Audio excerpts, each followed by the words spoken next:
two-term Republican Congressman Andy Ogles, a member of the Conservative Freedom Caucus, who had the backing of President Trump, lost his primary race to Charlie Hatcher, a former state agriculture commissioner.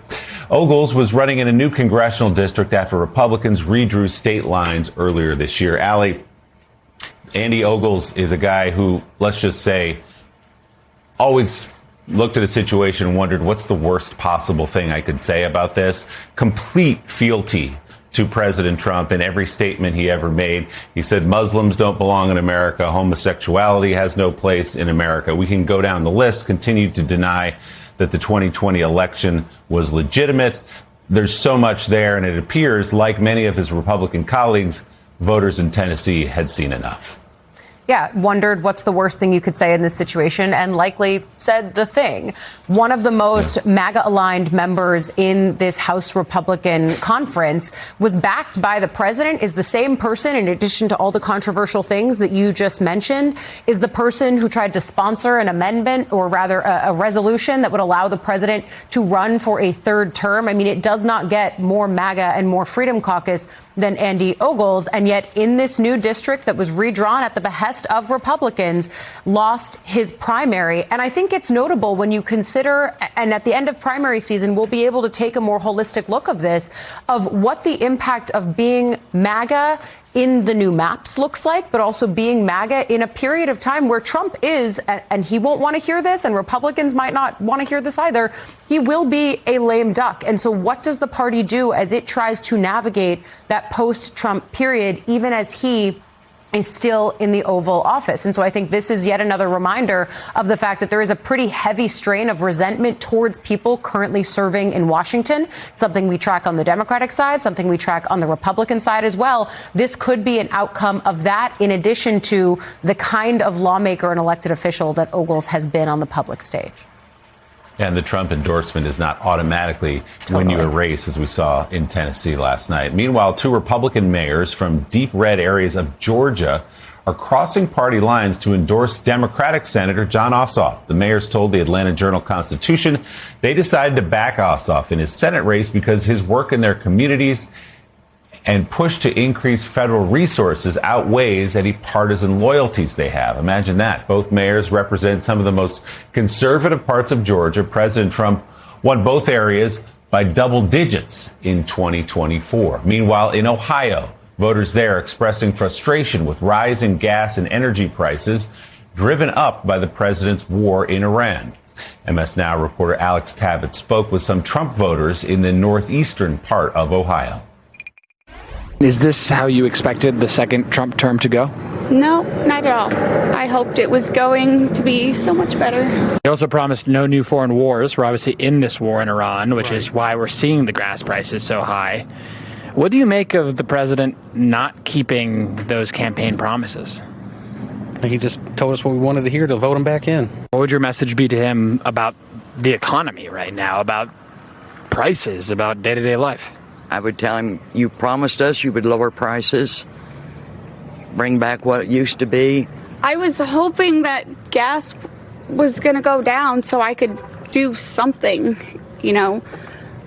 You can't do anything with gas prices, and you just can't. You can't afford to breathe at this point. Are you regretting your vote right now? I have. The past 2 years, yeah, I have. I'm actually not even voting the next time. Here, a mother at a gas pump saying you can't afford to breathe anymore. Joining the conversation, Chief White House Correspondent for the New York Times, Peter Baker, and MS Now National Affairs Analyst John Heilman. He's partner and chief political columnist at Puck. Guys, good morning. Peter, let me start with you. This is a president. The White House tries to put him out there at an event in Las Vegas to talk about affordability, trying to emphasize some of the popular items like no tax on tips and things like that. But as always, that event just turns into a meandering campaign rally talking about his grievances, his enemies, and all of the rest of it. This is not a president who's ever going to be laser focused on affordability, because until the war with Iran comes to some kind of a conclusion, it feels pretty intractable for him, does it not? Yeah, I think it does. Look, affordability, he says, is a hoax. It's a made-up Democratic hoax, he likes to say. But look, I think the thinking in the White House is they recognize, obviously, that he is down in the polls. That's a drag on the ticket. He told our friends at Jake Sherman at Punch Bowl that, him not being on the ticket this year, not being on the ballot this year will hurt other Republicans. But the theory of the case is if he can get some sort of resolution of the Iran war, it almost doesn't matter what, as long as he can say it's over and gas prices start to head back down, that people will think a little bit more kindly toward him. They'll be more willing to give him a second chance. But the voter you just showed who says, I voted for him, I regret my vote, and I'm not going to vote this year. That's the real worry for Republicans. It's not that they think that Trump voters are going to suddenly become Democrats or vote for, Al Sayed and Michigan. They're just not going to show up, right? They're not going to show up because they're upset about what's happened. They're not going to show up because Trump excites them, but maybe the rest of the party doesn't. That's the real worry, is finding a way to motivate them. And that's why they're going to talk a lot about socialism and communism and so forth in order to try to give MAGA voters a reason to turn out. Yeah, and John Heilemann, let's explore that a little further. I mean, they're attacking the usual cultural war issues. They are indeed trying to create a red scare and mixing up the terms communism and socialism. But the fundamentals are these elections, so in midterms in particular, are so often decided on the economy. And it's not just that things haven't gotten better. Voters look at the White House and they see no effort being made from the president to either understand how they feel or to try to fix it. And in fact, his signature moves, the Iran war, tariffs, just to name two, have only made their lives more expensive.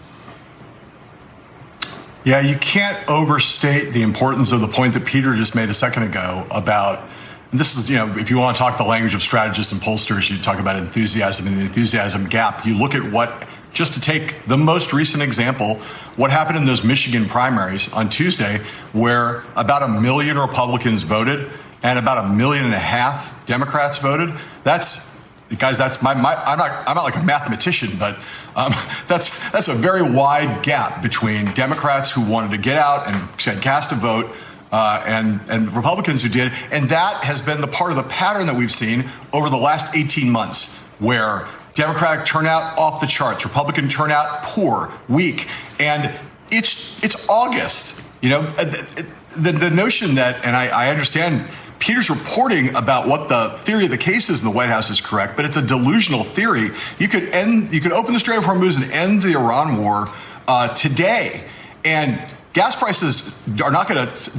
They will maybe go down a tiny little bit, but the problem with inflation across the board, we have this global supply chain. It's going to take months for the disruptions from the war to work through the system. So you're going to be looking overall at high prices all the way through to November. There's no way to turn that back. And I think that in combination with what you heard in that piece from our reporter there, which is those voices are not unrepresentative what you can hear in all the 50 states from the vast majority of voters, which is the economy's terrible. They understand it's terrible. And when Donald Trump gets up and pretends and says he's an A++++++, it's the greatest economy in the history of the world, they can see for themselves and feel in their lives how totally out of touch and completely unmotivated he is to try to help them. And that is the kiss of death politically for the president, the president's party, which has no independent economic agenda aside from Trump's, and he has no economic agenda. It is